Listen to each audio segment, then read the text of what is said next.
আল্লাহ রাব্বুল আলামিন বলেন, হে নবী, কোরআনটা আমি আপনাকে দিলাম, উদ্দেশ্য হলো একটা, আলিফ লাম রা, কিতাবুন আনজালনাহু ইলাইকা লিতুখরিজান নাসা মিনাজ যুলুমাতি ইলান নূর। জোরে বলুন আল্লাহু আকবার। হে নবী, এই কিতাবটা আমি নাজিল করেছি শুধুমাত্র, কেবলমাত্র, হে নবী, নাজিলের উদ্দেশ্য হলো যেন এই কোরআন দিয়ে আপনি আলোর রাস্তা দেখায় দিতে পারেন, অন্ধকারে থাকা মানুষদেরকে যেন সঠিক রাস্তা দেখায় দিতে পারেন। এই জন্যই মূলত এই কালাম, হে নবী, আমি আপনার উপরে নাজিল করেছি। আমাদের মধ্যে কেউ যদি অন্ধকার পথে থাকে, আজকের এই তাফসীর মাহফিল শুনে হয়তো আলোর সন্ধান পেতে পারে। পারে কি না? আস্তে বলবেন না, পারে কি না? পারে। আমার বন্ধুগণ, মূল আলোচনায় যাব। সবাই আমার সঙ্গে ঠোঁট মিলিয়ে মিলিয়ে পড়ুন, সময় বেশি নাই।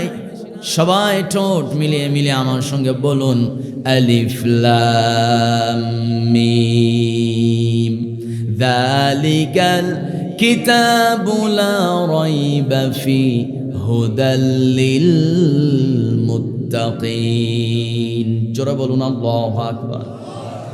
আমার ভাইয়েরা, আলিফ লাম মিম, তিনটা হরফ, আলিফ লাম মিম, তিন হরফ দিয়া মাত্র আল্লাহ একটা আয়াত নাজিল করেছেন। কেউ কি এমন আছেন নাকি এই তিনটা হরফ দিয়ে একটা আয়াতের অর্থ কেউ কি করতে পারবে নাকি? কথা বলেন না যে আলিফ লাম মিমের অর্থ কেউ জানেন নাকি? কথা বলেন তাহলে, জানেন? অন্য কেউ জানে? পৃথিবীর কেউ বলতে পারবে না আলিফ লাম মিমের অর্থ কি। তবে পৃথিবীর কেউ না জানলেও একজন জানেন, চিৎকার মেরে বলতে হবে, তিনি কে? আমার বন্ধুগণ, এবার কান লাগান। আল্লাহ রাব্বুল আলামিন এই আলিফ লাম মিম সম্মিলিত আয়াতগুলো এবং বুঝে যে অর্থ, যেই আয়াতগুলোর অর্থ বোঝা যায় সেই আয়াতগুলো সম্পর্কে এবং আলিফ লাম মিম এই আয়াতগুলো সম্পর্কে আল্লাহ তাআলা একটা আয়াত নাজিল করেছেন। আল্লাহ বলেন, হুয়াল্লাযী আনজালা আলাইকাল কিতাবা মিনহু আয়াতুম মুহকামাতুন হুন্না উম্মুল কিতাব ওয়া উখারু মুতাশাবিহাত ফাআম্মাল্লাযীনা ফী قلوبهم زيغ فيتبعون ما تشابه منه ابتغاء الفتنة وابتغاء تأويله وما يعلم تأويله إلا الله. আল্লাহ রাব্বুল আলামিন বলেন, ও দুনিয়ার মানুষরা, এই কোরআনে যতগুলো আয়াত আছে, দুই ক্যাটাগরিতে আমি আল্লাহ আয়াতগুলো নাজিল করেছি। আমার বন্ধুগণ, একটা ক্যাটাগরি হলো আয়াতুম মুহকামাত, যে আয়াতগুলোর অর্থ মানুষ করতে পারে, বুঝতে পারে, যে আয়াতগুলোর অর্থ মানুষ বুঝা আমল করতে পারে। আবার এমন কিছু আয়াত আছে আয়াতুম মুতাশাবিহাত, সে আয়াতগুলো মানুষ অর্থ বুঝে না, অর্থ করতে পারে না। স্বয়ং আমার আল্লাহ বলেছেন, এর অর্থ কেবলমাত্র আমি আল্লাহ ছাড়া পৃথিবীর কেউ জানে না। সুবহানাল্লাহ। এরকম আয়াত কোরআনে আছে 29টা। কয়টা? সবাই বলেন, কয়টা? 29টি আয়াত আছে আমার বন্ধুগণ। তাহলে যে আয়াতের অর্থ আমরা বুঝি না, এই আয়াতগুলো আল্লাহ কেন নাজিল করলেন? প্রশ্ন আছে না নাই? আমার বন্ধুগণ, আমার ভাইয়েরা, গভীর মনোযোগ। কোরআনে আল্লাহ রাব্বুল আলামিন এক হরফ দিয়ে এক আয়াত নাজিল করেছেন, আবার কোথাও 2 হরফ দিয়ে এক আয়াত নাজিল করেছেন, আবার কোথাও 3 হরফ দিয়ে এক আয়াত নাজিল করেছেন, কোথাও 4 হরফ দিয়া, কোথাও 5 হরফ দিয়া। আমার বন্ধুগণ, আল্লাহ রাব্বুল আলামিন এই আয়াতগুলো যে নাজিল করেছেন, একটু মেসাল না দিলে কেমন হয়? 29 নম্বর পারায় যাবেন, 3 নম্বর পৃষ্ঠা, সূরা কলাম। শুরুতে আল্লাহ রাব্বুল আলামিন একটা হরফ দিয়ে একটা আয়াত নাজিল করেছেন, সে হরফটার নাম হলো নুন। আল্লাহ বলেন, নুন ওয়াল কলামি ওয়া মা ইয়াসতুরুন মা আনতা বিনিআমাতি রাব্বিকা বিমাজনুন। জোরে বলুন আল্লাহু আকবার। নুন 1 হরফ দিয়ে 1 আয়াত। আবার 26 পারার শেষের দিকে যাবেন, 17 নম্বর পৃষ্ঠা। আমার বন্ধুগণ, সে জায়গায় আল্লাহ তাআলা একটা সূরা দিলেন, সূরার নাম দিয়ে দিলেন কফ। একটা হরফ দিয়ে আল্লাহ তাআলা 1 আয়াত নাজিল করেছেন, হরফটার নাম হলো কফ। আল্লাহ সুন্দর করে বলছেন, কফ ওয়াল কুরআনিল মাজিদ বাল আজিবু আন জাআহুম মুনযিরুম মিনহুম ফাকালাল কাফিরুনা হাযা শাইউন আজীব। জোরে বলুন আল্লাহু আকবার। সূরা ইয়াসিন আছে না নাই? ঘুমাই গেছেন নাকি? সূরা ইয়াসিন আছে না নাই? কয় হরফ? 3 কেন? 2। ইয়াসিন কয় হরফ? 2 হরফ। সবাই পড়েন, ইয়াসিন ওয়াল কুরআনিল হাকীম ইন্নাকা লামিনাল মুরসালিন। আল্লাহু আকবার। আবার 3 হরফ দিয়ে 1 আয়াত সূরা বাকারা, আলিফ লাম মিম। আবার দেখেন কোন জায়গায় 4 হরফ দিয়া হামিম, আইন সিন কফ। কোথাও 5 হরফ দিয়া কাফ হা ইয়া আইন সাদ। যিকরু রাহমাতি রাব্বিকা আবদাহু যাকারিয়া ইয নাদা রাব্বাহু নিদাআন খাফিয়া। জোরে বলুন আল্লাহু আকবার। আমার বন্ধুগণ, কোরআনটা আল্লাহ এত সুন্দর করে সাজিয়েছেন, যেই পড়ে সেই পাগল হয়। আল্লাহু আকবার।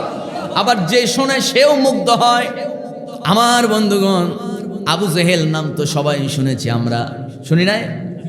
আবু জেহেল নাম শোনেন নাই? কে? নবীর চাচা, নবীর দুশ্মন। কথা কয় না? নবীর চাচা, নবীর দুশ্মন।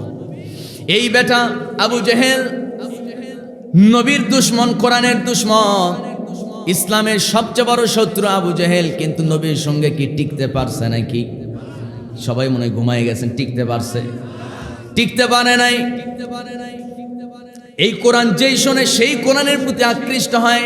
একটু নরমাল মেসাল না দিলে কেমন হয়? ওই আবু জেহেল কোরআন শোনার জন্য কেমন পাগল পারা ছিল, একটু মেসাল না দিলে কেমন হয় শুনুন। আমার বন্ধুগণ, আমার ভাইয়েরা, আবু জেহেল দিনের বেলা বলে, وقال الذين كفروا لا تسمعوا لهذا القرآن والغوا فيه لعلكم تغلبون। জোরে বলুন আল্লাহু আকবার। আমার বন্ধুগণ, আবু জেহেল দিনের বেলা বলে, এই উতবা, এই সাহেবা, খবরদার খবরদার, মুহাম্মদের যদি কোনো জায়গায় তাফসির মাহফিলের খবর তোমরা শুনতে পাও, ঘরে বসে থাকবি না, কি করবো লিডার? সঙ্গে সঙ্গে ওই জায়গায় যাবি। উস্কানিমূলক বক্তব্য, রাষ্ট্রবিরোধী বক্তব্য, নানান ট্যাগ লাগায় মুহাম্মদের তাফসির মাহফিল বানচাল করে দিবি, বন্ধ করে দিবি। হট্টগোল ওয়াল গাউ ফীহি লাআল্লাকুম তাগলিবুন, ফিতনা লাগায় দিবি, হট্টগোল লাগায় দিবি। উতবা সাহেবা তাদের নেতৃত্বে নবীর তাফসির মাহফিলগুলোতে দিনের বেলা ওই আবু জেহেল ফিতনা লাগায় দিত, হট্টগোল বাঁধায় দিত। আর রাতের বেলা আবু জেহেলের কাজ কি ছিল শুনুন।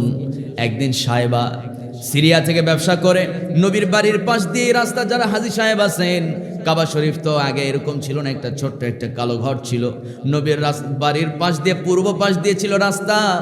ওই পাহাড়িয়া গিরিপথ দিয়া আমার বন্ধুগণ একটা সুড়ঙ্গ ছিল, রাস্তা ছিল, সেই দিক দিয়ে সাহেবারা যাতায়াত করতো, অতবারা যাতায়াত করতো।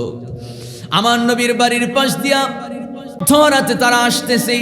আর এদিকে আবু জেহেল মধ্যরাতে, গভীর রজনীতে আবু জেহেল করছে কি? বাড়িতে আরামের বিছানা ছুঁড়ে ফেলে দিয়া, আরামের ঘুম হারাম করে দিয়া, কোরআনের টানে প্রেমে মাতোয়ারা হইয়া আমার নবীর তেলাওয়াত শোনার জন্য নবীর বাড়ির জানালায় শেষ রাতে এসে জেগে থাকতো, কান লাগায় থাকতো। কারণ আমার নবী তো শেষ রাতে ঘুমাতো না। যেদিন থেকে আমার নবীর উপরে ওই আয়াতটা নাজিল হয়েছে, সেদিন থেকে আমার নবী যে ঘুমাতেন না। কোন আয়াত? ওয়ামিনাল লাইলি ফাতাহাজ্জাদ বিহি নাফিলাতান লাকা আসা আইয়াবআসাকা রাব্বুকা মাকামান মাহমুদা। জোরে বলুন আল্লাহু আকবার। আমার বন্ধুগণ, আমার নবীজিকে উদ্দেশ্য করে দুনিয়ার तमाम মানুষকে আল্লাহ রাব্বুল আলামিন একটা মেসেজ দিয়েছেন, যারা মাকামে মাহমুদ আল্লাহর কাছে সম্মানের সর্বোচ্চ আসনটা গ্রহণ করতে চায়, তারা রাতের শেষ তৃতীয়াংশে ঘুমায় থাকতে পারে না। আরামের বিছানা ছুঁড়ে ফেলে দিয়ে তাহাজ্জুদে দাঁড়ায় যায়, নামাজের মধ্যে তারা নিচু স্বরে অথবা উঁচু স্বরে কোরআন তেলাওয়াত করে। আমার নবীজির প্রত্যেকটা রাতের সিস্টেম, তার নিয়ম ছিল, শেষ রাতে নামাজে দাঁড়ায় যেতেন, কিয়ামুল লাইলে দাঁড়ায় গিয়া নবী আমার নামাজের মধ্যে কোরআন তেলাওয়াত করতেন। আমার বন্ধুগণ, আমার নবীজি নামাজে দাঁড়ায় গেছে, কোরআন তেলাওয়াত করে, আর আবু জেহেল কান লাগায় কোরআন শোনে। হঠাৎ করে সাইবা ওই পথ দিয়ে আসতেছে, কি ব্যাপার? মুহাম্মদের বাড়ির জানালায় মনে হয় চোর উকি মারতেছে, পিছন দিক দিয়ে খপ করে ধরছে। ধরা মাত্র দেখে এটা তো আর চোর না, এটা তো আমাদের লিডার। আল্লাহু আকবার কয় না, এত আস্তে, আরেকটু জোরে করেন আল্লাহু আকবার। এটা তো আমাদের লিডার। কি নেতা? দিনের বেলা তুমি আমাদেরকে মুহাম্মদের তাফসীর মাহফিল বানচাল করার জন্য আমাদেরকে তুমি দায়িত্ব দাও, আর রাতের বেলা তার কোরআন তেলাওয়াত শোনো। ঘটনা কি? সঙ্গে সঙ্গে আবু জেহেল বলতেছে, বেটা এই কোরআন সত্যি বলতে আমি বলছি, এই কোরআনের তেলাওয়াত, মুহাম্মদের তেলাওয়াত আমার কলিজার মধ্যে আগুন জ্বালায় দেয়। আমি এই তেলাওয়াত না শুনে আমি থাকতেই পারি না, কারণ এই তেলাওয়াত আমার নেশা। জোরে কোন সুবহানাল্লাহ। আমার বন্ধুগণ, আমার নবীজি দুজন মানুষের জন্য দোয়া করেছিলেন। যখন মুসলমানদের কঠিন দুরবস্থা, নবীজি দুজন মানুষের জন্য দোয়া করছে। নীলফামারীবাসী চিৎকার মেরে বলুন, কয়জন মানুষ? দুজন মানুষের জন্য দোয়া করছে। একজনের নাম হলো ওমর ইবনুল খাত্তাব, আর একজনের নাম হলো আবুল হাকাম, তার পরিচিত প্রসিদ্ধ নাম হলো আবু জেহেল। ঠিক কিনা আমার ভাইয়েরা? অনেক হুজুর দেখবেন ওয়াজের মধ্যে বলে, নবী নাকি ওমর এবং আবু জেহেলের জন্য দোয়া করছে এরকম করে, যে আল্লাহ দুজনের মধ্যে একজনকে তুমি ইসলামের জন্য কবুল করো, কারণ হলো তারা দুজনই শক্তিশালী। না না, এটা সম্পূর্ণ বানোয়াট কথা। বুখারী এবং মুসলিমের বর্ণনায় হাদিস এসেছে, আমার নবীজি বারবার সাহাবীদের মাঝে আলোচনা করতেন, সাহাবীদেরকে নিয়ে গল্প করতেন। ও আমার সাহাবীরা, জানো কি এই মক্কা ভূখণ্ডে সবচেয়ে শক্তিশালী দুজন যুবক আছে। কে? আমার একজন চাচা, আর একটা হলো ওমর। এই দুজন মানুষকে যদি আল্লাহ রাব্বুল আলামিন ইসলামের জন্য কবুল করে নিত, তাহলে ইসলামটা শক্তিশালী হয়ে যেত। জোরে কোন সুবহানাল্লাহ। কয়জনের জন্য দোয়া করছে? দুজনের হেদায়েতের জন্য দোয়া করছে, কিন্তু কবুল হয়েছে কয়জন? এভাবে ভেঙে বলা দরকার। নবীজি দুজনের মধ্যে একজনকে চায় নাই, নবী তো চায় সবাইকে নিয়ে জান্নাতে থাকতে। সুবহানাল্লাহ কর। আমার বন্ধুগণ, সেই আবু জেহেলের জন্য এবং ওমর ইবনুল খাত্তাবের জন্য নবী প্রায় প্রায় দোয়া করতেন। আমার বন্ধুগণ, কিন্তু আল্লাহ রাব্বুল আলামিন ওমরকে কেন কবুল করলেন, আবু জেহেলকে কেন কবুল করলেন না? প্রশ্ন আছে না নাই বলেন? মনোযোগ আছে ভাইয়ারা? আলোচনা চালাবো। প্রশ্ন আছে না নাই? দুজনের মধ্যে একজন কবুল হলো কেন? কারণ হলো আবু জেহেল সব জানে মুহাম্মদ সত্য নবী। শুধু তাই নয়, আবু জেহেল একদিন কি করছে, আরব আমিরাত যুক্ত, আমার বন্ধুগণ আরব আমিরাত যুক্ত আর যেগুলো রাষ্ট্র আছে, ইয়ামিন, আবিসিনিয়া, এরপরে কি বলে আবুধাবি, এরপরে সিরিয়া, রোম, পারস্য, যত দেশ আছে সমস্ত দেশের রাজা বাদশাদেরকে একদিন আবু জেহেল চিঠি পাঠায়, পত্র পাঠায়, সবাইকে দাওয়াত করছে। কাবার প্রান্তরে সবাই আসলো। এবার আবু জেহেল সবাইকে নিয়ে বলতেছে, মুহাম্মদ নামে একজন যুবক আছে, সেই যুবককে আমি তোমাদের সামনে হাজির করতে চাই। এই যুবকের কথা যেই শোনে সেই পাগল হয়ে যায়, অথচ সে একজন জাদুকর। নবীর নামে যত ধরনের ভ্রান্ত কথা আছে বলার পর সেই সমস্ত নেতাদেরকে খেপায়া তুলছে। আমার নবীকে ডাকা হলো, বাতিজা মুহাম্মদ শোনো, কি হয়েছে চাচা? আমি বড় বড় নেতৃবৃন্দ, বড় বড় রাজা বাদশাদেরকে, শাসকদেরকে ডাকছি। ও মুহাম্মদ, সেখানে তোমার যেতে হবে, তুমি কি ভয় পাও নাকি? নবী বলেন, ইয়া ও চাচা, এই কলিজার মধ্যে কেবলমাত্র এক আল্লাহ ছাড়া আর কারো ভয় নাই। আর জোরে কোন ঠিক কিনা? আমার ভাইয়েরা, আমার বন্ধুগণ, নবী বুক টান টান করে সমস্ত রাজা বাদশাদের সামনে আমার নবীজি গিয়ে হাজির হয়ে গেছে। এবার আবু জেহেল নবীজির জন্য একটা চেয়ার আছে। আমার বন্ধুগণ, সেই চেয়ারটা ছিল ভাঙাচোরা একটা চেয়ার। আর বড় দামি চেয়ারগুলোতে সব রাজা বাদশারা বসে গেছে।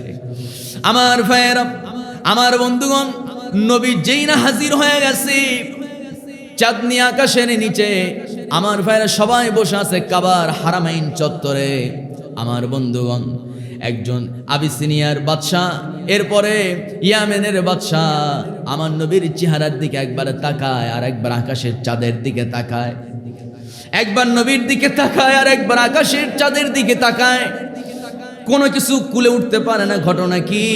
এই যুবক এমন কি সুন্দর চেহারা, কেন জানি ওর চেহারার কাছে আকাশের চাঁদ মলিন হয়ে গেছে। নবীর চেহারার দিকে তাকায়া বাদশা দুজন বসতেই পারে না, ওদের দামি চেয়ার। আমার বন্ধুগণ সেই দামি আসন ছেড়ে দিয়া দাঁড়ায় গেছেন নবীর সম্মানে।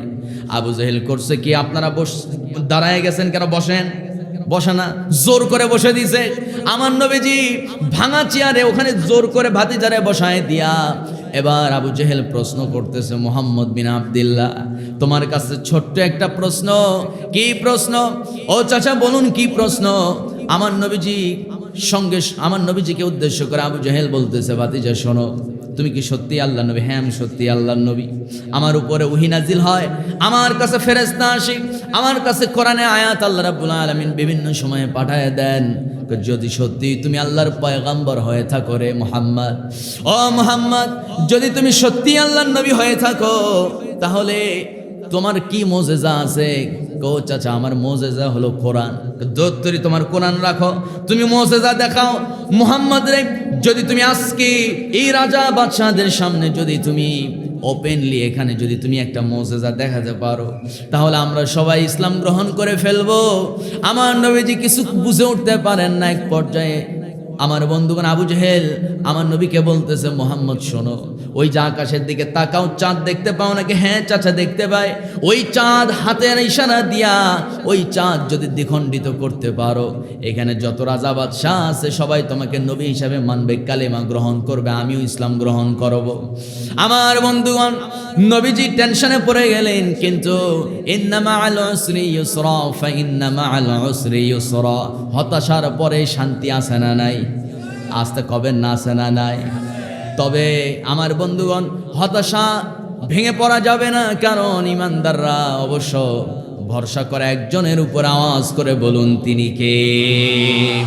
আমার বন্ধুগণ, এবার আমার নবীজি করলেন কি, চাচা ঠিক আছে, আমাকে একটু সময় দাও, 2 মিনিট। ওযু বানালেন, নামাজে দাঁড়ায় গেলেন, নামাজে দীর্ঘ সিজদা দিলেন। সিজদার মধ্যে রবের সঙ্গে কথা হয়ে গেল। এবার নবীজি মাথা উঠায় আসমানের দিকে তাকায় হাতের আঙ্গুলি দিয়া ইশারা করছে।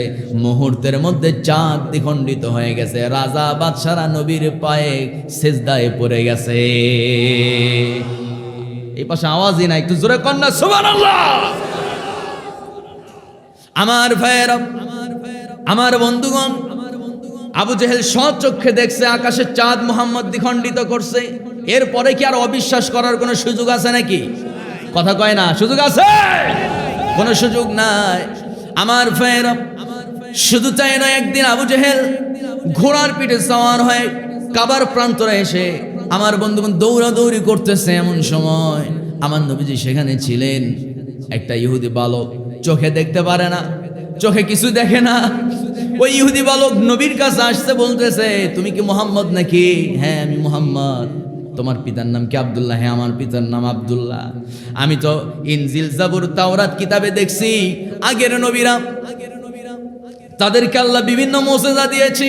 কুষ্ঠ রোগীকে ভালো করতে পারতেন, অন্ধকে চোখ ফিরায় দিতে পারতেন। ও মুহাম্মদ, তুমি যদি সত্যি সেরা নবী, আল্লাহর নবী হয়ে থাকো, তাহলে আমি যে চোখে দেখি না, আমার চোখ যদি তুমি ফিরায় দিতে পারো তোমার আল্লাহর সঙ্গে কথা বলে, তাহলে কসম, আমি আল্লাহর কসম করে বলি, তোমার রবের কসম করে বলি, আর কাবার ভিতরে থাকা লাত, মানাত, উজ্জা, হবল, এই মূর্তিগুলোর কসম করে বলি, আমি ঈমান আনবো, কালেমা পড়ব। আমার বন্ধুগণ, হঠাৎ করে এই আওয়াজটা আবু জেহেলের কানে চলে গেছে। আমার বন্ধুগণ, আমার নবীজি যখন ওই বালকের কাছ থেকে কথা শুনছে, নবীজি 2 রাকাত নামাজের জন্য দাঁড়ায় গেলেন। নবীজি দীর্ঘ সিজদায় পড়ে আছে। আবু জেহেল আস্তে আস্তে এসে বালকটিকে জিজ্ঞেস করছে, বালক, মুহাম্মদ সিজদায় কেন? মুহাম্মদ তার রবের সঙ্গে কথা বলে আমার চোখ ফিরায় দেওয়ার জন্য। পড়েন আল্লাহু আকবার। আমার ভাইয়েরা, আমার বন্ধুগণ, এবার আবু জেহেল সুযোগ বুঝে এবার করছে কি, মাত্র 4-5 জন লোক, সেই জায়গায় আবু জেহেল করছে কি আরো কয়েকশো মানুষ, প্রায় 1000-এর কাছাকাছি। মক্কার কাফের সম্প্রদায়ের মধ্যে থেকে প্রায় কয়েকশো হাজারের কাছাকাছি। আমার বন্ধুগণ, কোন কোন বর্ণনায় আসছে, হায়াতুস সাহাবার মধ্যে এসেছে এরকম যে প্রায় 800 থেকে 900 মানুষকে আবু জেহেল একা জোগাড় করছে। এতগুলো মানুষকে এক জায়গায় করছে, সব মানুষদেরকে বলতেছে দেখো মুহাম্মদ জাদুকর, আজকে জাদু দেখাবে। আমার বন্ধুগণ, সব মানুষগুলো এসে হাজির হয়ে গেছে, সবাই নবীকে ঘিরে ধরে রাখছে। আমার নবীজি সিজদা থেকে মাথা উঠালেন, সালাম ফিরলেন, ডানে বামে সালাম ফেরার পর যুবকটাকে বুকের সঙ্গে জড়ায় ধরে আসমানের দিকে তাকা। আমার নবীজি কিছুক্ষণ কি জানি বিড়বিড় করে বলতেছে, এরপরে নবীজি মুখের লালা মোবারক বের করে যুবকের চোখে মালিশ করে দিয়েছে। এরপরে আমার নবীজি বলছেন, ও যুবক, আল্লাহর নাম নিয়ে চোখটা একটু খোলো তো, কিছু দেখতে পারো নাকি? আমার বন্ধুগণ কাবার দিকে মুখটা ফেরায় দিয়েছে। যুবক চোখ খুলে তাকায় দেখে, এই তো আমি আমার কাবা দেখতে পাচ্ছি, আমার বন্ধুগণ এই দৃশ্য দেখা মাত্র প্রায় 800 থেকে 900 মানুষ কালেমা পড়ছে, কিন্তু আবু জেহেল কালেমা পড়ে নাই। আমার ভাইয়েরা, আমার বন্ধুগণ, হেদায়েত শুধু চাইলে পাওয়া যায় না, হেদায়েতের মালিক তো একজন, চিৎকার মেরে বলুন তিনি কে?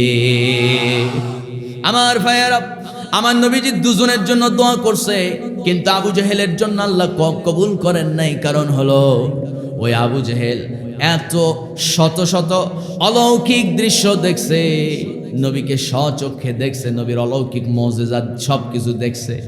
কোরআনের প্রতিও সে বড় পাগল করা ছিল। সে বিশ্বাস করে মুহাম্মদ সত্যি নবী, সত্যি আল্লাহ এক এবং অদ্বিতীয়, কোরআন হলো আল্লাহর কিতাব। সব বোঝে, মানে না, কারণ গদি চলে যাবে। আসতে কবেন না, ঠিক কিনা?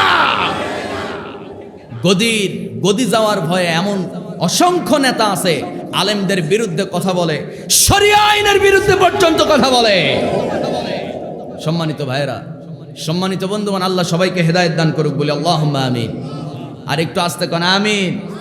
রাগ করতেছেন আমার কথায়? তবে এখান থেকে একটা শিক্ষা আমাদের নেওয়া দরকার। আমার নবীজি আবু জেহেলের জন্য দোয়া করছে, ওমরের জন্য দোয়া করছে। ওমর নবীকে মারতে গেছে, কিন্তু ওমরকে আল্লাহ কেন কবুল করলেন জানেন নাকি? কারণ হলো ওমর মনে প্রাণে বিশ্বাস করত যে মুহাম্মদ আসলে ভ্রান্ত, সে একজন ধোঁকাবাজ, ইসলাম সত্য ধর্ম নয়, আমাদের মূর্তি পূজাই হলো আসল ধর্ম। সে মনে প্রাণে বিশ্বাস করত। আর আবু জেহেল সব জেনেও মানে নাই, এটা তার অপরাধ, এই জন্য হেদায়েত পায় নাই। আর ওমরে ফারুক তিনি জানেন না, না জেনে এই কাজ করেছেন, এই জন্য না জেনে যদি করে এটা ভুল, ভুলের জন্য ক্ষমা আছে না নাই? আসতে কবে না, আছে না নাই? সম্মানিত ভাইয়েরা, নবী দুজনের জন্য দোয়া করছে। এখান থেকে আমাদের একটা শিক্ষা নেওয়া দরকার। আমার দেশে বড় বড় নেতা, অনেক বড় বড় নেতা আছে যারা ইসলামের বিরুদ্ধে কথা বলে। তাদের জন্য আমাদের শব্দ বোমা নয়, তাদের জন্য আমাদের দিল উজাড় করে দিয়ে আল্লাহর কাছে দোয়া করতে হবে, আল্লাহ এই লোকটার অনেক সম্পদ, এই লোকটার অনেক পাওয়ার, অনেক ক্ষমতা, অনেক দাপট, ওই লোক যদি ইসলামে আসতো, ওই লোককে যদি আল্লাহ তুমি ইসলামের জন্য কবুল করতে, তাহলে ইসলাম অনেক উপকৃত হতো। এরকম দোয়া কি আমরা কোনোদিন করছি? কথা কয় না কি চাচা? এরকম দোয়া হয়েছে? বরং শুধু গাইল, শুধু বকাঝকা আছে না নাই? কন গত 1 বছর আওয়ামী লীগের পতনের পর থেকে তো মাহফিলে শুধু হুঙ্কার, হই সই, ঠিক ব্যাঠিক, এই শুধু। আর ওয়াজে এসে কোরআন থেকে কিছুই নাই না যুবকরা। কথা কয় না, আসল জায়গায় ঠিক নাই। কথা ঠিক আছে না? সম্মানিত ভাইয়েরা, আল্লাহ তাআলা সব রামবামদেরকে ইসলামের জন্য কবুল করুক। আমিনও কয় না, চিল্লায় কয় না আমিন। দরকার আছে না? দোয়া করতে হবে। আর দোয়া মুখুল ইবাদত, দোয়া হচ্ছে মুমিনের সবচেয়ে বড় হাতিয়ার, ইবাদত। সুবহানাল্লাহ পড়েন।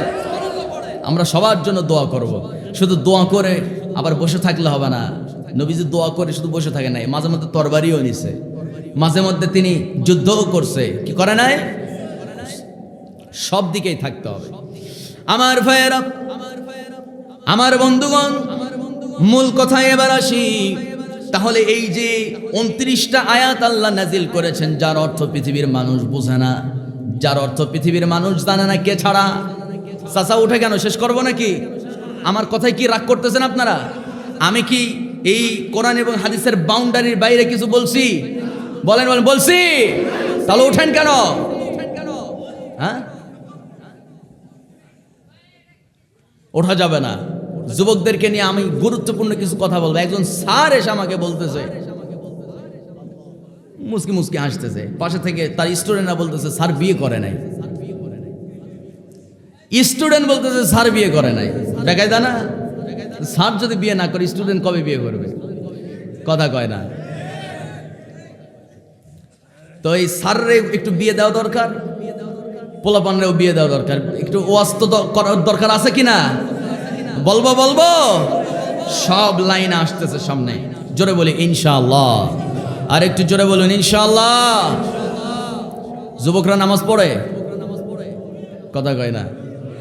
নামাজ পড়ে, ক্যারাম খেলে, একটু টানটুন দেয়, টান দেয়, একটু মাঝে মধ্যে বোতলও তো খায়, আছে না? নাই? শুধু তাই না, আমি আমার মসজিদে যাচ্ছি জুমার দিন, বুঝছেন চাচা, জুমার দিন যাচ্ছি তো আমার মসজিদের পাশে একটা প্রাইমারি বিদ্যালয় আছে। ওই প্রাইমারি বারান্দায় দেখতেছি হাই 6, 7, 8 এর ভিতরে তার বয়স হবে, পিচ্ছি একটা ছেলে বিড়ি টানতেছে। তো আমি জিজ্ঞেস করি, বিড়ি খাও কেন? কিছুক্ষণ 2-1 সেকেন্ড আমার দিকে তাকা, মাথায় একটা চুলের মধ্যে এরকম একটা টান দিয়ে বলতেছে টেনশন। বুঝতে কথা? আমি চিন্তা করলাম সর্বনাশ, এই 6-7 বছর বয়সে যদি টেনশন শুরু হয়, ও বড় হইলে তাহলে কি হবে?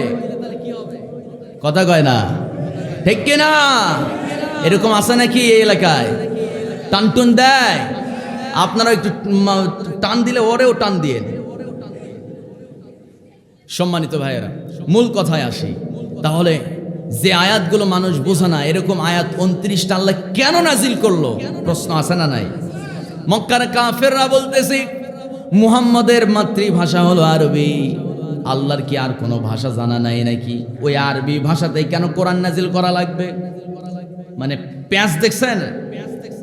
মুহাম্মদের মাতৃভাষাতেই কেন কোরআনটা নাজিল হওয়া লাগবে? আর তো অনেক ভাষা ছিল, হিব্রু ভাষা ছিল, তারপরে আরো বহু ভাষা ছিল, কিন্তু ওই ভাষা কেন, আরবি ভাষা কেন? এগুলো মুহাম্মদের বানোয়াট কথা। যেরকম নাউজুবিল্লাহ। আমার বন্ধুগণ, কাফেররা যখন বলতেছে মুহাম্মদ এগুলো তোমার মাতৃভাষা, আরবি ভাষায় কেন আল্লাহ কোরআন নাজিল করবে?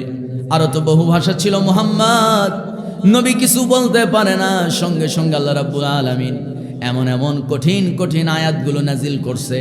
আল্লাহ নবীকে বলছেন, ও নবী আপনি তাদেরকে বলেন যদি ক্ষমতা থাকে তার অর্থ যেন তারা করে দেয়। কোন সুবহানাল্লাহ। এক আয়াত দিয়ে এক হরফ কে অর্থ করবে? নুন কি অর্থ হবে? সুবহানাল্লাহ কয় না? কফ, আল কোরআনিল মাজিদ, কফ, শুধু কফ দিয়ে একটা টান দিছে আল্লাহ। কি অর্থ করবেন? কফ। আলিফ লাম মিম কি অর্থ করবেন? কেউ অর্থ করতে পারবে না। তবে এই অর্থগুলো জান্নাতীরা জান্নাতে গিয়ে টের পাবে, সেখানে বলে দেওয়া হবে। বলবেন যিনি, চিৎকার মেরে বলুন তিনি কে? আমার ভাইয়েরা, আমার বন্ধুগণ, তবে হ্যাঁ, যারা মুমিন, যারা ঈমানদার, তাদের বিশ্বাসটা কেমন আল্লাহ রাব্বুল আলামিন সেটাও বলে দিয়েছেন। আর-রাসিখুনা ফিল ইলমি ইয়াকুলুনা রাব্বানা আমান্না বিহি কুল্লুম মিন ইনদি রাব্বিনা। জোরে বলুন আল্লাহু আকবার। ঈমানদাররা তাদের কথা হলো, যে আয়াতগুলো আমরা বুঝি না, যে আয়াতের অর্থ জানি না, বুঝতে পারি না, ওগুলোর প্রতিও ঈমান আনলাম। যেগুলো বুঝি ওগুলো বিশ্বাস করলাম, মেনে নিলাম। এই কথা যারা বলবে তারাই প্রকৃত ঈমানদার। জোরে কোন সুবহানাল্লাহ। আমার বন্ধুগণ, তেলাওয়াতকৃত সূরা বাকারার প্রথম আয়াত আলিফ লাম মিম, এটার আলোচনা মোটামুটি এখানে ইতি টানলাম। দ্বিতীয় আয়াতে এবারে যাব, সবাই পড়ুন। যালিকাল কিতাবু লা রাইবা ফীহি হুদাল লিল মুত্তাকিন। জোরে বলুন আল্লাহু আকবার। যালিকাল কিতাব, ও নীলফামারীবাসী, এটা এমন একটা কিতাব, লা রাইবা ফীহি, ভুল তো দূরের কথা, কোনো সন্দেহ পর্যন্ত নাই। নির্ভুল এই কিতাব যিনি নাজিল করেছে, আকাশ বাতাস মুখরিত করে বলুন তিনি আমার কে? আমার ভাইয়েরা, জাপানে একজন মহিলা বিজ্ঞানী যখন নাকি তার বান্ধবীর কাছে এরকম একটা কোরআন গিফট পাইছে, উপহার পাওয়া কোরআনটা বাড়িতে নিয়ে গেছে। আমার দেশে বাংলা অনুবাদ কোরআন আছে না নাই বলেন? এরকম একটা ইংলিশ ট্রান্সলেট করা অনুবাদ, একটা আমার বন্ধুগণ ইংলিশে অনুবাদ করা একটা কিতাব বাড়িতে নিয়ে গেছে, বান্ধবী হাদিয়া দিছে।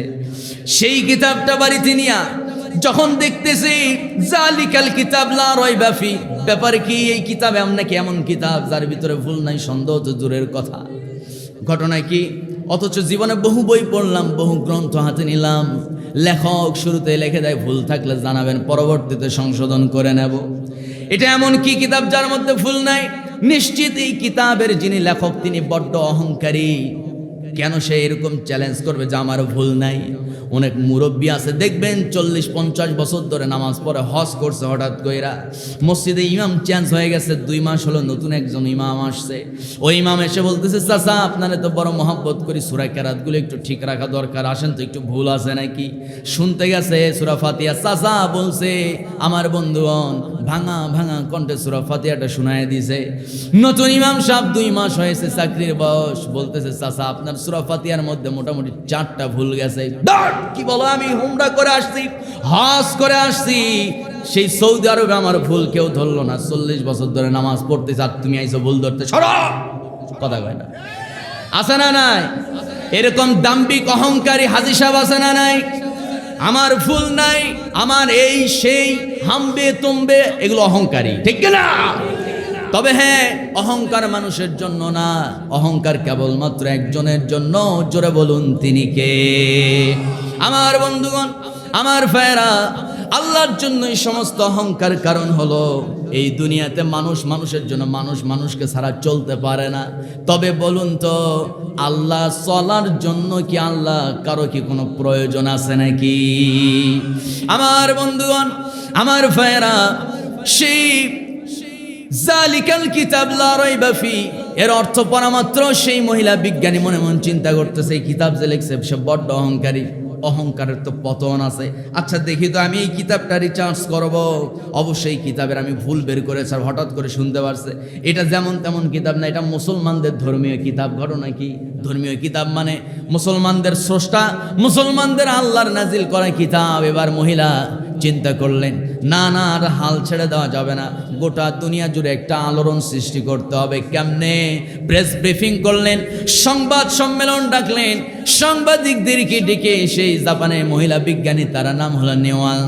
সেই মহিলা বিজ্ঞানী করলেন কি, আমার বন্ধুগণ প্রেস ব্রিফিং করে সারা দুনিয়াকে জানায় দিলেন, আমার বান্ধবীর দেওয়া মুসলিমদের কিতাব, এই কোরআনের ভুল অবশ্য আমি বের করবো। শুধু তাই নাই, কোরআনের ভুল বের করে আমি একটা বই লিখবো।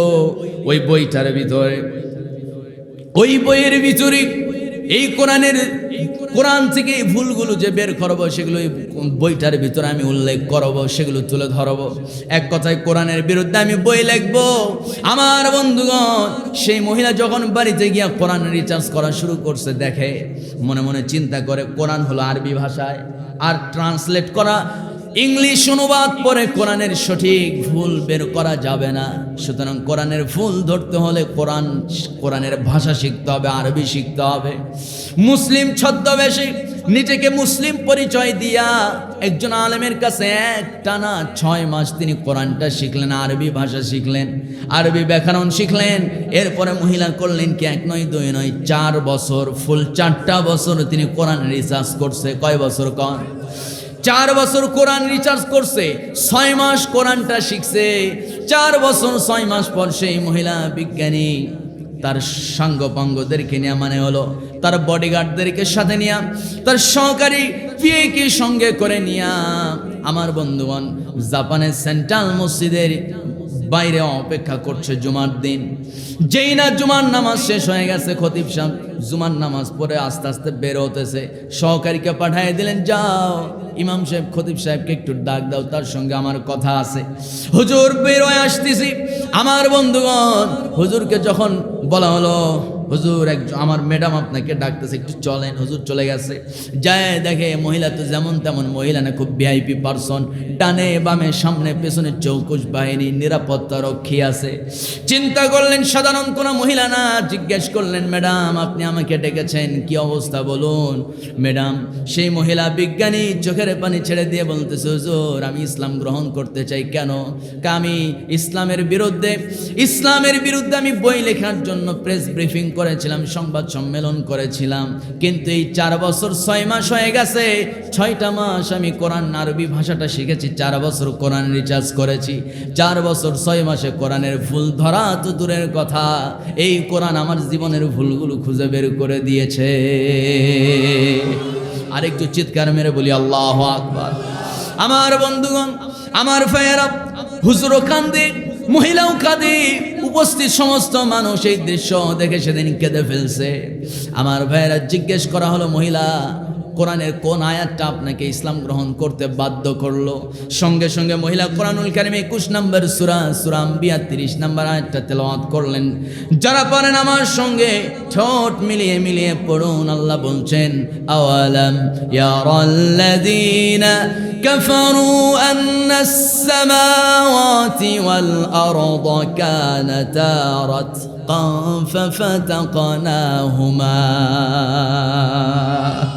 আমার বন্ধুগণ, আল্লাহ রাব্বুল আলামিন এই আয়াতের মধ্যে বলতেছি, কাফেররা কি একটু চোখ মেলায় একটু দেখে না এই আসমানটাকে আমি কেমন করে ঝুলায় রাখছি, জমিনটারে আমি কেমন করে পানির উপরে ভাসমান রেখেছি। বিস্তৃত জমিন এবং আকাশ দুইটা এক জায়গায় ছিল, মহাবিস্ফোরণের মাধ্যমে আসমান এবং জমিনের দূরত্ব সৃষ্টি করছি রে বান্দা তোর জন্য।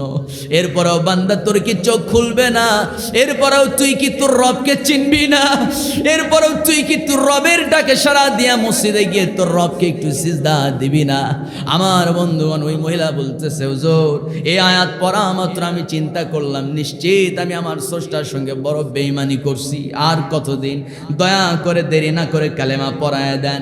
হুজুর সঙ্গে সঙ্গে কালেমা পড়ায় দিলেন। সবাই পড়ুন, লা ইলাহা ইল্লাল্লাহু মুহাম্মাদুর রাসূলুল্লাহ। আল্লাহর কসম করে বলি, আজ পর্যন্ত এই কোরআনের ভুল পৃথিবীর কেউ ধরতে পারে নাই, বের করতে পারে নাই। যারাই কোরআনের ভুল ধরতে আসছে তারাই নিজের জিন্দেগির ভুল খুঁজে পেয়ে আল্লাহর গোলাম হয়ে গেছে। আর একটু জোরে কোন আল্লাহু আকবার। ব্রাহ্মণবাড়িয়ার এক যুবক গত 4 দিন আগে এই কোরআনটাকে ধরে জোরে জোরে মাটিতে আছাড় মারতেছে, ম্যাচ ঠোকায় আগুন লাগায় দিয়া কোরআনের উপরে লাথি মারা শুরু করেছে। তার কিছুদিন আগে আমার বন্ধুগণ, নর্থ সাউথ ইউনিভার্সিটি, সেই ইউনিভার্সিটির এক যুবক হাতে মোবাইল রেখে লাইভে গিয়া কোরআনটাকে আছাড় মারতেছে, লাথি মারতেছে। এই দৃশ্য আপনারা দেখছেন কি দেখেন নাই? আমার বন্ধুগণ, আমার ভাইয়েরা, চূড়ান্ত কথা, স্পষ্ট কথা, আজ থেকে স্বাধীনতার পর থেকে নিয়ে আজ পর্যন্ত এই কোরআনকে অবমাননা করা হয়েছে অসংখ্যবার, নবীকে গালি দেওয়া হয়েছে অসংখ্যবার, আমার আল্লাহকে নিয়ে কটূক্তি করা হয়েছে অসংখ্যবার, কিন্তু আল্লাহর বিধান সমাজে রাষ্ট্রে চালু না থাকার কারণে বিচার হচ্ছে না। আমার বন্ধুগণ, আমার ভাইয়েরা, আল্লাহর আইন, আল্লাহর রাষ্ট্র ব্যবস্থা, আল্লাহর বিধান না থাকার কারণে প্রকৃত সাজা পাচ্ছে না। ধর্ষণ কমে না, সাদাবাজি কমে না, ডাকাতি কমে না, খুন কমে না, গুম কমে না, ঠিক কিনা? সম্মানিত ভাইয়েরা, আমি বিশ্বাস করি অন্তত নীলফামারীর প্রতিটি জেলা, কি বলে, প্রতিটি উপজেলায়, নীলফামারীর প্রত্যেকটি উপজেলায় আলহামদুলিল্লাহ আমার পদচারণা হয়েছে, আমি গিয়েছি, মাহফিল করেছি। কালকেও ইপিজেডে মাহফিল আছে। সম্মানিত বন্ধুগণ, কারা কারা রাজি আছেন? 2টা হাত আমি তাদের দেখতে চাই। তাকবীর দেওয়ার কেউ নাই?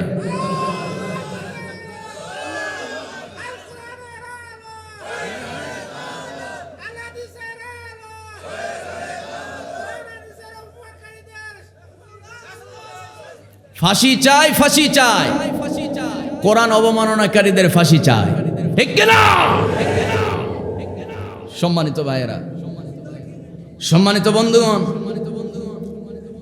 কে কে আমার বাপ, কে আমার ভাই, কে আমার মা, সেটা তো দূরের কথা, কে আমার দলের কোন বড় নেতা সেটাও দূরের কথা, কোনো দল বুঝি না, কোনো নেতা বুঝি না, বাপ মা বুঝি না।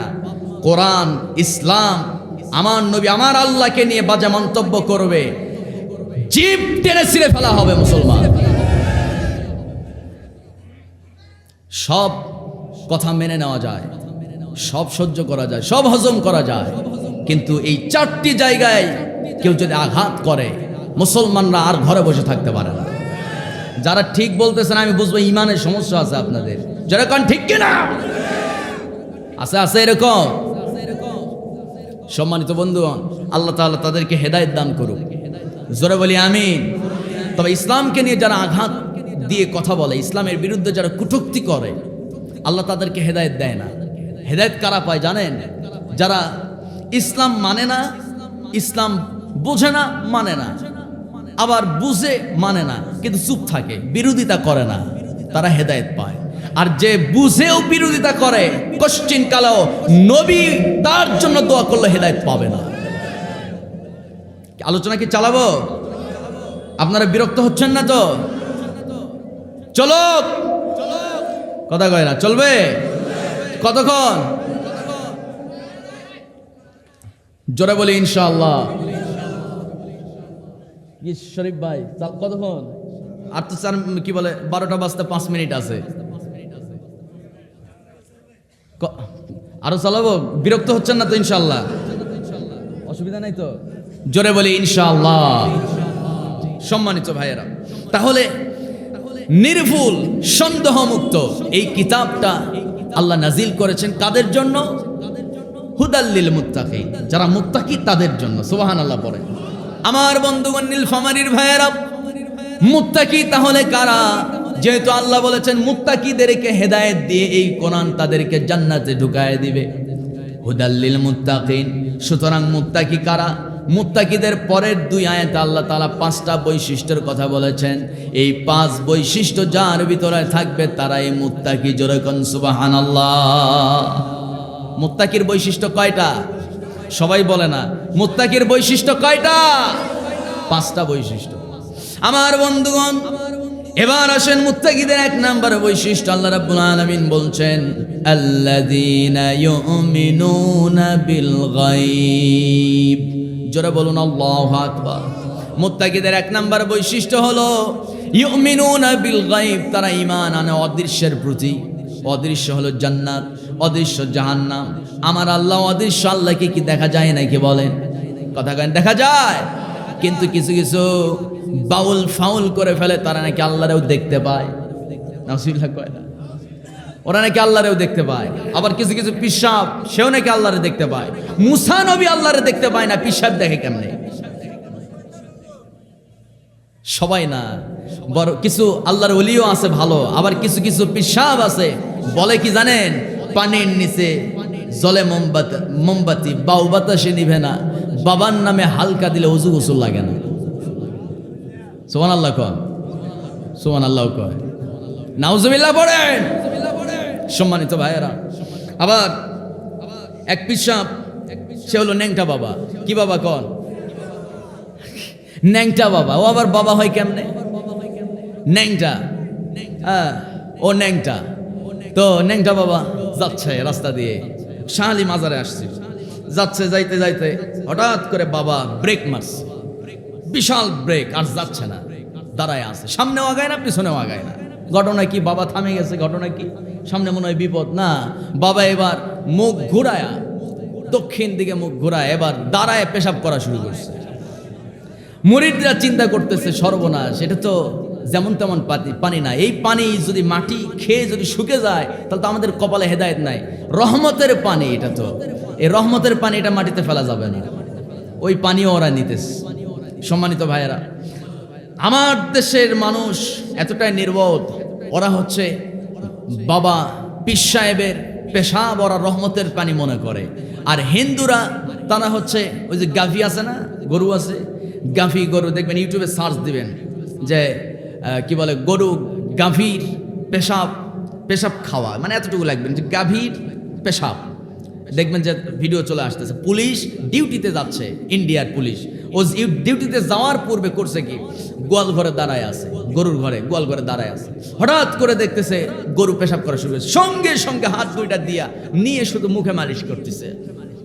বুঝতেছেন কথা? এই যে এই মোবাইলে সার্চ দিবেন, একদম সরাসরি ভিডিও দেখতে পাবে। সম্মানিত বন্ধুগণ, ওরা চিন্তা করে যে গরু হলো ওদের মা, আর এই মায়ের পেশাব এটা হলো রহমতের পানি। নাউজুবিল্লাহ করবেন না? আর একটু জোরে কর নাউজুবিল্লাহ। আর আমার দেশের লোকজন ধরছে হলো পীরকে বাবা ধরছে, ওর বাবার পেশাব হলো রহমতের পানি। জোরে কর নাউজুবিল্লাহ।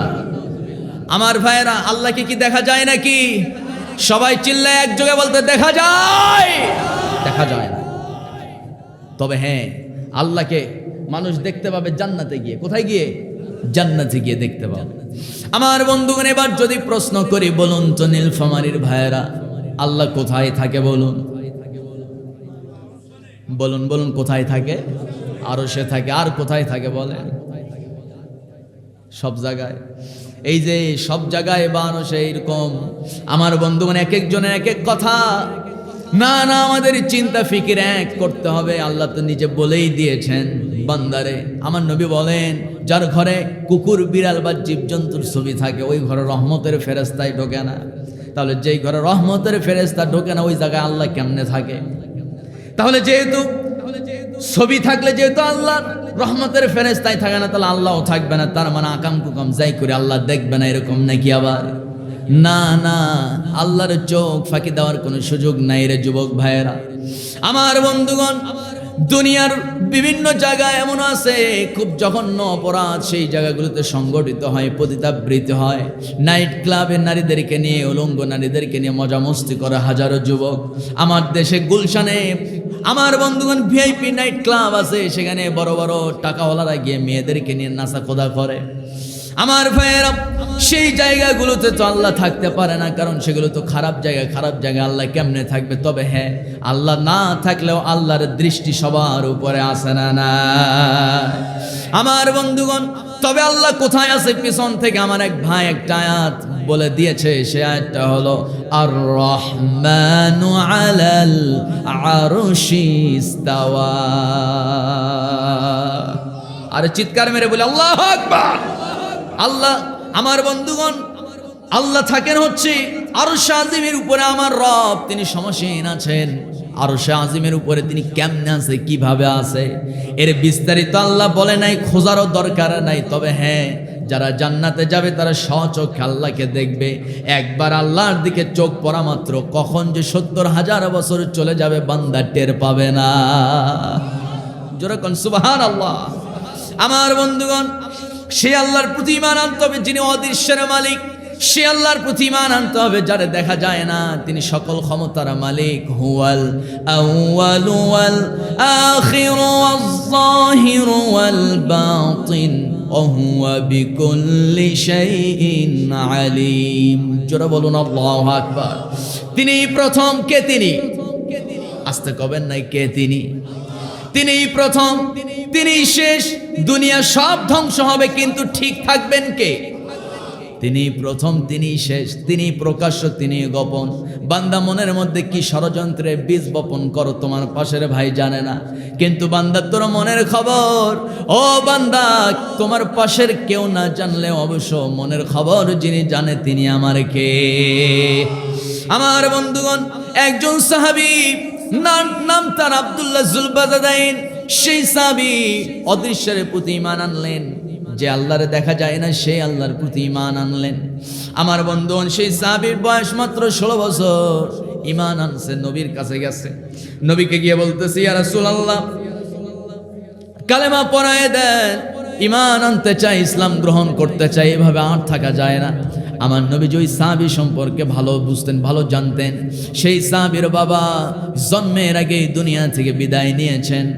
আমার বন্ধুগণ, সেই সাহাবীর বাপ যখন দুনিয়া থেকে বিদায় নেয়, তখন তার নিজের আপন ছোট ভাইকে ডেকে বলতেছে, ভাই রে, তোর ভাবির পেটে বাচ্চা আছে, জানি না ছেলে হবে না মেয়ে হবে, তবে শুনে রাখ, আমার বাচ্চাটা যদি ছেলে হয় অবশ্য তারে তো বেঁচে রাখবি, যদি মেয়ে হয় হয়তো মেরে ফেলবি, কিন্তু দয়া করে আমার বাচ্চাটারে মারিস না। আমি যদি বেঁচে থাকতাম তাহলে আমার মেয়েও যদি হতো আমি মারতাম না। সে যুগের সিস্টেম ছিল মেয়ে জন্ম হলে মেরে ফেলতো। আমার বন্ধুগণ, আমার ভাইয়েরা, সেই আব্দুল্লাহ জুলবাজাদাইন তার বাবা এরকম করে ওসিয়ত করলো আর বলল, শোনো, আমার তো 6টা বড় বড় খেজুরের বাগান আছে, মেষের পাল আছে, উটের পাল আছে, ঘোড়ার পাল আছে, ব্যবসা বাণিজ্য আছে, আর স্বর্ণ মুদ্রা একটা সিন্ধুক আছে, সব কিছু ভাইরে তোর কাছে আমি আমানত রেখে গেলাম। আমার বাচ্চাটা জন্ম হওয়ার পর ওরে তুই দেখশন করবি, লালন পালন করবি, একসময় সে বড় হয়ে যাবে, যখন বুঝতে শিখবে তখন আমার সন্তানের হাতে সমস্ত সম্পদগুলো অর্পণ করে দিবি, সম্পদগুলো বুঝায় দিবি। আমার বন্ধুগণ, আমার ভাইয়েরা, তারা বাবা দুনিয়া থেকে বিদায় নিয়েছেন, চাচা তাকে মানুষ করতেন, চাচা তাকে দেখশন করতেন, চাচা তার বাপের মতো ছিল। সেই সাহাবীর চাচা ছিল আবু জেহেলের বড় বন্ধু, আবু জেহেলের ডান হাত, আবু জেহেলের কাছের মানুষ। সেই পাষাণ চাচা জানলে তো আব্দুল্লাহ জুলবাজাদাইনকে আর রক্ষা পেতে দিবে না। আব্দুল্লাহ জুলবাজাদাইন যখন বলছে, ইয়া রাসূলুল্লাহ, আমি ঈমান আনতে চাই, নবীজি বলেন, না রে আব্দুল্লাহ, তুমি যদি এই মুহূর্তে ঈমান আনো, তোমার সম্পদগুলো তোমার চাচা তোমার কাছে হস্তান্তর করবে না, সবগুলো জবরদখল করবে, সবগুলো জোর করে নেবে। আমার বন্ধু আব্দুল্লাহ জুলবাজাদাইন বলতেছে, ইয়া রাসূলুল্লাহ, আমি আমার সম্পদ চাই না, আমি জান্নাতে আল্লাহর পাশে সামান্য একটু থাকার জায়গা চাই। আমার বন্ধুগণ, জান্নাতের প্রতি সাহাবীদের কি আকাঙ্ক্ষা! সেই সাহাবী এবার বলতেছে, ইয়া রাসূলুল্লাহ, আর দেরি করেন না, আমি যদি একটু দেরি করি, আর কিছুদিন পর যদি ঈমান আনি, ইসলাম গ্রহণ করি, ঠিক আছে, ভালো, আমার সম্পদগুলো আমি বুঝে পাবো, ফেরত পাবো, কিন্তু কথা হলো, আমি যা আগামী কাল বাঁচবো এর গ্যারান্টি কি আপনি দিতে পারবেন নাকি? ইয়া রাসূলুল্লাহ, আমি আর দেরি করব না, যদি আমি কাফির হয়ে মারা যাই, অনন্তকাল জাহান্নামের আগুনে জ্বলতে হবে। নবীজি তার দিব্য আকাঙ্ক্ষা দেখে কালেমা পড়ায় দিলেন, ইসলাম গ্রহণ করল আব্দুল্লাহ জুলবাজাদাইন। খবরটা গোপন রাখা হলো, যতই চেষ্টা করা হলো গোপন রাখার, কিন্তু গোপন থাকলো না। আব্দুল্লাহ জুলবাজাদাইন বাড়ির উদ্দেশ্যে রওনা করলেন। বাড়িতে ঢোকার পূর্বে খবর চলে গেছে তার চাচার কানে। সেই চাচা বাড়ির দরজার ভিতর পাশে লাঠি নিয়ে দাঁড়ায় আছে। যেই না দরজায় নক করছে, সঙ্গে সঙ্গে দরজা খোলা হলো। আব্দুল্লাহ জুলবাজাদাইন চাচার দিকে তাকায় বলতেছেন, চাচা, কি ব্যাপার, এখানেই দাঁড়াইছিলেন? হ্যাঁ, দাঁড়াইছিলাম। ও আব্দুল্লাহ, শুনলাম তুই নাকি মুহাম্মদের দিন ইসলাম গ্রহণ করেছিস। হ্যাঁ চাচা। কেন, আপনার কি সন্দেহ হয় নাকি? আকাশে সূর্য ওঠা যেমন সত্য, আমি ঈমান এনেছি, কথাও ঠিক তেমনই সত্য। কোনো ভয় আছে নাকি বলেন? আস্তে কয়, ভয় আছে? জানতেন চাচা মারবে? ভয় নাই, কারণ তিনি শুধুমাত্র ভয় করেন একজনকে। ও যুবক, বলুন তিনি আমার কে? আমার ভাইয়েরা, আব্দুল্লাহ জুলবাজাদাইন যেই না বলছে, চাচা আপনি শুনবেন কেন, এবার সরাসরি দেখে নেন, আমি কালেমা পড়ছি, লা ইলাহা ইল্লাল্লাহু মুহাম্মাদুর রাসূলুল্লাহ বলা মাত্র কালেমা পড়তে দেরি, থাপ্পড় মারতে দেরি হয়। এমন জোরে থাপ্পড় মারছে, আব্দুল্লাহ জুলবাজাদাইন না খেয়েছিল, সারাটা দিন ক্ষুধার্ত, নবীর কাছে ছিল, খাবার তেমনটা পায় নাই রে ভাই। আব্দুল্লাহ জুলবাজাদাইন শরীরটা দুর্বল ছিল, এক থাপ্পড়ে মুখ থুবড়ে জমিনে পড়ে গেছে। যারা মক্কা মদিনা সফর করেছেন, শুধু পাথর আর পাথর, শুধু পাথর আর পাথর। পাথরের উপরে যেই না পড়ছে, গাল বরাবর এই হাড়টা পাথর বিদ্ধ হয়ে, হাড় এই জায়গায় গোস্ত ফেটে চামড়া বিদ্ধ হয়ে রক্ত ফেনকি দিয়ে বের হওয়া শুরু করেছে। গালের মধ্যে চাপ মেরে ধরে বলতেছে, চাচা এতদিন মদের আড্ডায় যেতাম, নারীর আড্ডায় যেতাম, তাস জুয়ার আড্ডায় যেতাম, কোনোদিন আপনি আমার উপরে খেপে যান নাই, রেগে যান নাই। ও চাচা, সত্য দিন আজকে খুঁজে পেয়েছে, আমার রব, আমার স্রষ্টাকে খুঁজে পেয়েছি, ঈমান এনেছি। এই অপরাধে আপনি আমাকে রক্তাক্ত করলেন রে চাচা। এত ভালোবাসতেন, আপনার নিজের সন্তানের চাইতে আমাকে মহব্বত করতেন অনেক বেশি। চাচা আমি তেমনটা আশা করি নাই, কিন্তু তারপরও চাচার মনটা গলে না। সঙ্গে সঙ্গে আব্দুল্লাহ জুলবাজাদাইনকে বলতেছি, ও আব্দুল্লাহ, যদি ইসলাম না ছেড়ে দিস, সমস্ত সম্পদগুলো বাইজাপ্ত করে ফেলবো। বলতে দেরি আব্দুল্লাহ বলতেছে, ও চাচা, আমি তো ইসলাম গ্রহণের আগেই সমস্ত সম্পত্তির আশা ছেড়েই দিয়েছি। ও চাচা, আপনি আমার কি ভয় দেখান? সঙ্গে সঙ্গে আব্দুল্লাহর চাচার মেজাজ আরো গরম হয়ে গেছে। এবার করছে কি, চাচা তারে বলতেছে তোর পরনের জামাটা যে আছে এই জামা তোরে কে কিনে দিয়েছে? ভাতিজা আব্দুল্লাহ বলতেছে চাচা এগুলো তো সিরিয়া থেকে আপনি আমার জন্য নিয়ে আসছেন কিনে। জামাগুলো খুলছে, পরনে একটা লুঙ্গি আছে। এবার চাচার মনটা তাও গলে না, বলে লুঙ্গিটাও খুলে ফেল। আব্দুল্লাহ আসমানের দিকে তাকায় হাউমাউ করে কাঁদে, বলতেছে ও মালিক, ইসলাম গ্রহণ করার অপরাধে আজকে ওরা আমাকে উলঙ্গ করে ফেলতেছে।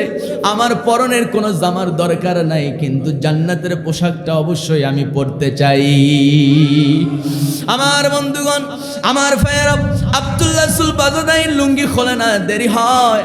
আব্দুল্লাহ চাচা হাত আগায় দিয়া পাষাণ মানুষটা করছে কি, লুঙ্গিটা জোরে টান মারছে, লুঙ্গি ছিঁড়ে চলে আসছে। আব্দুল্লাহ সুলবাজাদাইন মাথা কখনো নিচু করে, কখনো আসমানের দিকে তাকায়। আমার ভাইয়েরা, আমার বন্ধু এক মুহূর্তে এক পর্যায়ে দেখা গেল আব্দুল্লাহ চাচা করছে কি, পেছন দিকে একটা জোরে থাপ্পড় মাইরা, লাথি মাইরা, ঘাট ধাক্কা দিয়ে ঘর থেকে বের করে দিয়েছে। দরজার বাইরে চলে গেছে আব্দুল্লাহ এবার লজ্জায় স্থান দুই হাত দিয়ে দুই পাশে ধরে ঢেকে রেখে পিছনের জানালায় গিয়ে মাকে ডাকতেছে, ও মা তুমি কি বাড়িতে আছো নাকি? মা ভিতর থেকে নিচু সরে সাড়া দিয়ে বলতেছে, হ্যাঁ বাবা আছি, কি হয়েছে? মা আমার দিকে নজর দিও না, ইমানের পরীক্ষা শুরু হয়ে গেছে। ও মা আমার দিকে তাকায়ও না, যদি সম্ভব হয় এক টুকরো কাপড় দাও, কোনো মতো লজ্জায় স্থান ডেকে আমি আমার নবীর দরবারে চলে যেতে চাই। সঙ্গে সঙ্গে মা কাপড়ের এক টুকরো ছিঁড়া কাপড় ছুঁড়ে মারলো, লজ্জায় স্থান ডেকে নবীর দরবারে চলে গেছে। আমার নবীর দরজায় গিয়ে মধ্যরাতে আব্দুল্লাহ সুলবাজাদাইন টোকা মারে।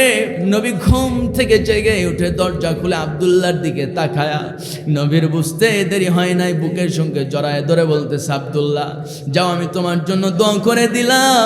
ও আব্দুল্লাহ, আমি তোর জন্য দোয়া করে দিলাম। কাফের মুশরিকদের জন্য আমি ওদের বিরুদ্ধে দোয়া করলাম, যেন সেই কাফের মুশরিকরা যেন তোমার শরীরে আঘাত করতে না পারে, তোমার নিরাপত্তার জন্য দোয়া করলাম। আব্দুল্লাহর মনটা ভরে নাই, বলতেছি ইয়া রাসূলুল্লাহ এটা কি দোয়া করলেন? ইমানের এত পরীক্ষা দিয়ে আসলাম বাড়িতে, উলঙ্গ করে আমারে বের করে দিয়েছে, আমাকে তারা ঘর থেকে বের করে দিয়েছে, সম্পদগুলো বাইজাপ্ত করছে। চাচা ইয়া রাসূলুল্লাহ আমি কি এমনি করছি নাকি? কেন করছো? আব্দুল্লাহ বলতেছে ইয়া রাসূলুল্লাহ আপনি এই দোয়া করেন না, আপনি এমন দোয়া করেন যেন আল্লাহ তাআলা আমাকে শহীদ হিসাবে কবুল করে। যুদ্ধের ময়দানে গিয়া কাফেরদের আঘাতে যেন আমি টুকরো টুকরো হয়ে যায়। হাসরের ময়দানে ক্ষত বিক্ষত অঙ্গহানি অবস্থায় যখন আল্লাহ আমারে জিজ্ঞেস করবে, আমি তোর সুস্থ দুইটা হাত দিয়েছি, চোখ দিয়েছি, নাক দিয়েছি, কান দিয়েছি, আব্দুল্লাহ তোর নাক কাটা কেন, কান কাটা কেন, চোখগুলো উপড়ানো কেন, হাতগুলো টুকরো টুকরো করা কেন, পা টুকরো টুকরো করা কেন? সেদিন যেন আমি আমার রবকে বলতে পারি, আল্লাহ এই কোরআনটাকে পার্লামেন্টে নেবার জন্য, সংসদীয় ভাবে এই কোরআনকে পরিচালনা করার জন্য, কোরআন দিয়ে রাষ্ট্র বিনির্মাণের জন্য এই আয়রব আমি আমার জীবনকে উৎসর্গ করে দিয়েছি। আমি আমার জীবনকে আল্লাহ তোমার রাস্তায় বিলিয়ে দিয়েছি এই ইসলামকে প্রতিষ্ঠিত করার জন্য, কোরআনী শাসন ব্যবস্থা প্রতিষ্ঠার জন্য। ঘর ছাড়ছি, বাড়ি ছাড়ছি, সম্পদ ছাড়ছি, আরামের বিলাসবহুল জীবন ছাড়ছি, আল্লাহ শুধুমাত্র ইসলামকে প্রতিষ্ঠিত করার জন্য, কোরআনটাকে সংসদে নেবার জন্য।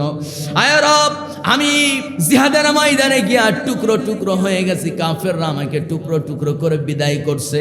এরকম করে যখন আমি আল্লাহর কাছে বলবো, আল্লাহ যেন রহমতের কুলা আমাকে যেন কাছে টেনে নেয়। ইয়া রাসূলুল্লাহ আপনি এমন করে দোয়া করেন। আমার নবীজি তাই দোয়া করলেন।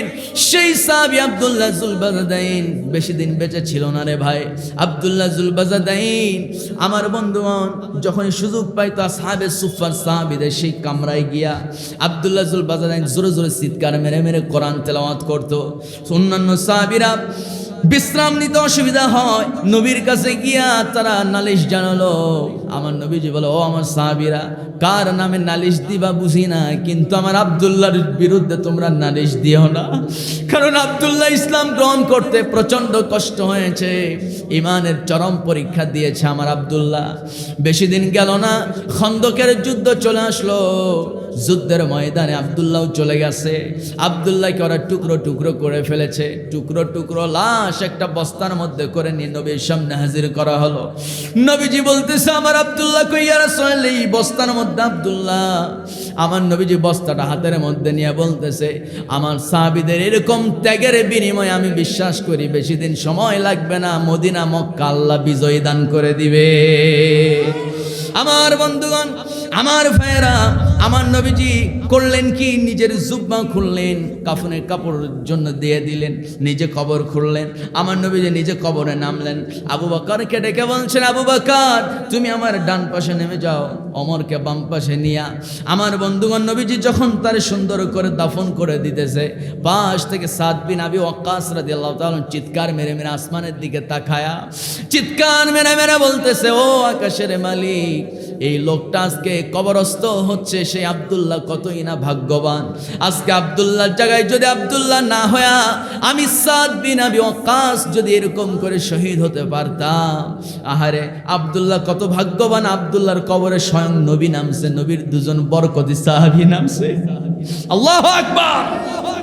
সম্মানিত ভাইয়েরা, সম্মানিত বন্ধুগণ, অদৃশ্যের প্রতি ঈমান এত সস্তা না, তার প্রতি ঈমান আনতে হবে, তাকে না দেখে তার আনুগত্য করতে হবে এবং তার পথে লড়াই করে ঈমানের পরীক্ষা দিয়ে সফলতার শেষ চূড়া পর্যন্ত টিকে থাকতে হবে। আস্তে কবে না, ঠিক কিনা? সম্মানিত ভাইয়েরা, আমার বন্ধুগণ, তাহলে মুমিনদের এক নম্বর বৈশিষ্ট্যই হচ্ছে মুমিনরা রবকে, তাদের স্রষ্টাকে দেখে না, কিন্তু তারা বিশ্বাস করে তাদের রব আছে না নাই। সবাই বল, জিমাই গেছেন এবার? একটু বলেন বলেন, আছে না নাই? সম্মানিত ভাইয়েরা, দুই নম্বর আল্লাহ বলছেন ওয়ায়ুকিমুনাস সালাহ, সালাত কায়েম করতে হবে। কি করতে হবে? সালাত কায়েম করতে হবে। আমরা সালাত কায়েম করি? সালাত কায়েমের চেষ্টা করি তো? কারা কারা চেষ্টা করেন? কারা কারা চেষ্টা করেন? আল্লাহ তুমি প্রত্যেকের হাতগুলো কবুল করো। জোরে বলি আল্লাহুম্মা আমিন। আল্লাহ রাব্বুল আলামিন নিজেই সুন্দর করে বলছেন, আল্লাযীনা ইম্মাক্কান্নাহুম ফিল আরদি আকামুস সালাহ। আল্লাহু আকবার। আল্লাহ বলছেন, যখন তোমাদেরকে ক্ষমতা দেওয়া হবে, যখন তোমাকে কোন একটা পাওয়ার দেওয়া হবে, তোমার অধীনস্থ যারা আছে তাদের মধ্যে সালাত কায়েম করো। দোকানের মালিক আমার এই ভাই, তার আন্ডারে 10 জন কর্মচারী আছে। আমার ভাইয়ের কাজ হবে, যেহেতু আল্লাহ আমাকে দোকানের মালিক বানিয়েছে, 10 জন কর্মচারী আমার অধীনস্থ, তাদেরকে বলতে হবে, নিয়ম করতে হবে, নামাজ পড়বা যতক্ষণ চাকরি আছে ততক্ষণ। আস্তে কয়, ঠিক কিনা?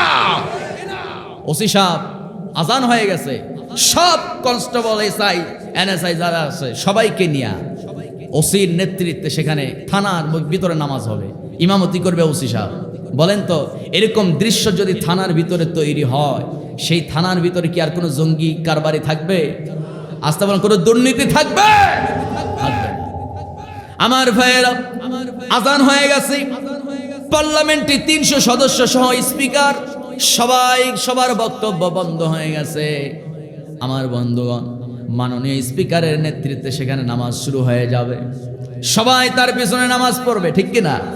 এই দৃশ্য যদি চালু হয়, আল্লাহর কসম করে বলি, প্রত্যেকটা সেক্টরে সরকারি সচিবালয়, পার্লামেন্ট, আদালত, এরপরে থানা, ইউনিয়ন পরিষদ, আমার বন্ধুগণ, সব জায়গায় যদি রাষ্ট্রীয়ভাবে নামাজটা কায়েম হয়ে যায়, তাহলে 54 বছরের রেকর্ড সব কিছু মূলোৎপাটন হয়ে যাবে।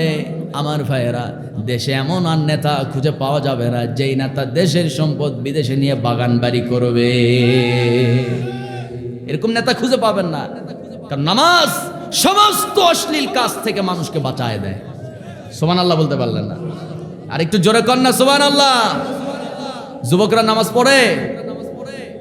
কে নামাজ পড়ে? নামাজ যদিও পড়ে, মেয়ের বাপরা তো ভালো হলো না। মেয়ের বাপদেরকে নিয়ে একটু কথা বলার দরকার আছে না নাই? কথা কয় না? আছে আছে। মেয়ের বাপরা ভালো হলো না তো। মেয়ের বাপ শুধু মেয়েটারে বিয়ে দেওয়ার জন্য দেখে কোন ছেলেটার টাকা আছে, কোন ছেলেটার চাকরি আছে, কোন ছেলেটার ব্যবসা আছে, এগুলো দেখে। অথচ আমার নবীজি চাকরি দেখে নাই, টাকা দেখে নাই, বাড়ি দেখে নাই, ঘর দেখে নাই। নবী তার আদরের কলিজার টুকরা ফাতেমাকে আলীর সঙ্গে বিয়ে দিয়েছে, ঘর নাই, বাড়ি নাই, কিচ্ছু নাই। আলী কয় যে ইয়া রাসূলুল্লাহ বিয়ে দিবেন, আমার তো ঘর নাই বাড়ি নাই, কই রাখবো আপনার মেয়েকে? আমি তোমার ঘর দিচ্ছি। সুবহানাল্লাহ কর। আমার নবীজি আলী রাদিয়াল্লাহু তাআলা আনহুকে জামাই হিসাবে কেন তিনি মেনে নিলেন? কারণ হলো একদিন আলী জিহাদের ময়দানে গেছে। কোথায় গেছে বলে? জিহাদের ময়দানে গেছে। যুদ্ধ করতে করতে এক পর্যায়ে পাহাড়ের দুই পাহাড়ের গিরিপথে মাঝখানে গিরিপথ চিপা থেকে আলীকে তাক করে একটা তীর মারা হলো। কাফেররা তীর মারছি, সেই তীর এসে ডান পায়ের রানের ভিতরে ঢুইকা গেছে। আমার বন্ধুগণ, কিছুক্ষণ পর সাহাবীরা যখন চিৎকার মেরে মেরে বিজয়ের আনন্দ মিছিল করতে শুরু করছে, হযরত আলী যুদ্ধ বিরতি দিলেন।